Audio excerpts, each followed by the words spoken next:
Aujourd'hui, je vais te montrer comment mettre à jour N8N sur Hostinger en moins de 2 minutes. C'est parti. Donc les gars, on est parti tout de suite. On va aller sur la page de configuration en fait de notre VPS. Donc on va cliquer sur gérer. Donc vous voyez ici, moi j'en ai un seul. Donc j'ai un KVM1. On va cliquer sur gérer. Et là, on arrive dans la page de configuration du coup de votre VPS. Je pense que vous devez connaître, voilà, si vous avez N8N sur Hostinger.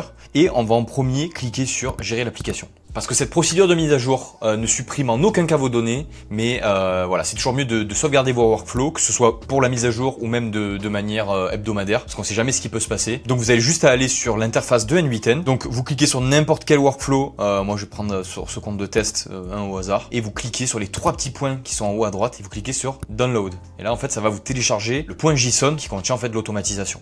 Donc moi je vous conseille de sauvegarder tous vos workflows, de les ranger dans un dossier ou dans un Google Drive, comme ça, impossible de les perdre. Donc étape suivante, on retourne dans cette page de configuration et cette fois on va cliquer sur terminal de navigateur. Donc la première fois qu'on peut arriver ici, on peut se dire mais où je suis arrivé, ça va être hyper compliqué. Non, je vais vous donner 3 lignes de code qui vont permettre de mettre à jour N8N tout simplement. Donc on va commencer avec la première qui est Docker Compose Down. Donc ça, qu'est-ce que ça va faire? Ça va juste venir arrêter l'instance de N8N, donc arrêter le programme N8N sur notre serveur VPS. Donc on clique sur Entrée, voilà. C'est terminé, ça a pris vraiment quelques secondes et on peut voir que N8N a bien été arrêté. On va passer à la deuxième commande qui va permettre de venir chercher la nouvelle version de N8N. Donc toujours pareil, Docker Compose. D'ailleurs, je vous mets en description les 3 commandes que vous ayez juste à copier-coller. Voilà, moi je les tape à la main. Donc on va mettre Docker Compose Pull, donc Pull, qui va permettre de venir chercher la dernière version. On fait entrer, on peut voir que un téléchargement est en cours. Donc là, on va se retrouver à la fin du chargement. Donc voilà, c'est terminé, ça a pris, je pense, 2 minutes. Et là, on a juste à relancer le programme N8N, donc relancer le service N8N sur notre serveur.